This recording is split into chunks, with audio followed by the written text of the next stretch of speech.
ఎలా తీర్చాలో organ development చేయాలనే ఉద్దేశంతో చాలా చక్కగా వివరించారు. వారికి హృదయపూర్వక ధన్యవాదాలు.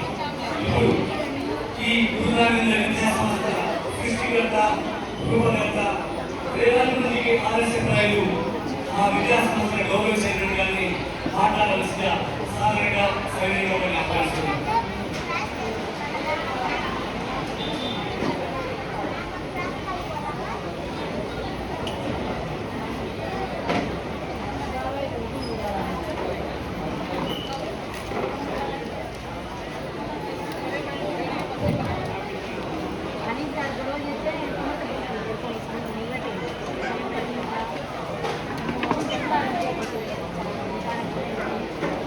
నమస్కారం.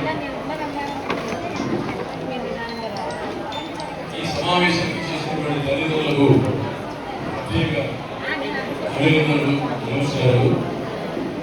మీరంతా వ్యవసాయం కంటే చాలా మంది చిన్నవాళ్ళు ఉంటారు. మీ అందరికీ నా అభినందన. ఈ గురురాజ ఇంగ్లీష్ మీడియం స్కూల్ అనేటువంటిది గురు రాఘవేంద్ర బ్యాంకింగ్ కోచింగ్ సెంటర్ నుంచి వచ్చినటువంటి ఒక చిన్న విషయం ఈరోజు పెద్ద మా భవిష్యత్తుగా కలిగినందుకు చాలా సంతోషంగా ఉంది. నేను గురు రాఘవేంద్ర బ్యాంకింగ్ కోచింగ్ సెంటర్ 1989లో 1000 మంది విద్యార్థులతో స్టార్ట్ చేశాను. కేవలం 1000 మంది విద్యార్థులు.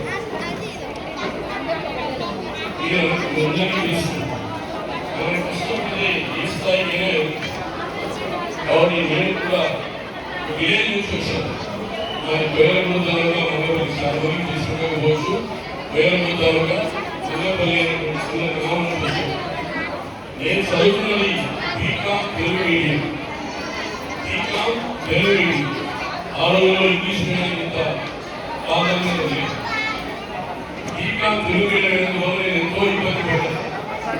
1979లో BCom degree pass state bank job చేసుకోవడానికి నాకు దాదాపు 2 ఏళ్ళు పట్టాను. సుమారు 14 ఇంగ్లీషు ఫెయిల్ అయ్యాను. నేను ఇంగ్లీష్ లేకపోవడం. దీంతో నేను చాలా కష్టపడి 2 ఏళ్ళు కష్టపడిన తర్వాత 18 పోయి ఇంటర్వ్యూలో స్టేట్ బ్యాంక్ ఆఫ్ ఇండియాలో క్లర్క్ ఆఫ్ ప్లేసర్గా సెలెక్ట్ అయ్యాను. ఫస్ట్ నేను తెలంగాణలో వర్క్ చేశాను. 2 ఏళ్ళు నంద్యాలకు వచ్చాను.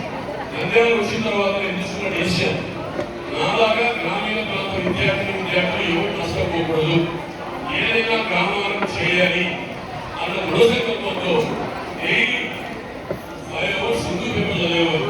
Daily Hindu English paper 5 hours చదివేవారు. 5 గంటలు చదివి 1989లో 5 ఏళ్ళు కష్టపడిన తర్వాత 5 మందితో ఈ గురు రాఘవేంద్ర బ్యాంక్ కోచింగ్ సెంటర్ నేను స్టార్ట్ చేశాను. దరిదాపుగా 37 ఏళ్ల పాటు కష్టపడి సుమారుగా 1 lakh స్టూడెంట్స్ పైగా ఆంధ్ర, తెలంగాణ, కర్ణాటక, తమిళనాడు, ఒరిస్సా, గోవా, మహారాష్ట్ర దరిదాపు 7 రాష్ట్రాల నుంచి నంద్యాల నుంచి చక్కగా చేశాను. సుమారుగా 1 lakh స్టూడెంట్స్ ట్రైనింగ్ ఇచ్చాను. 43,000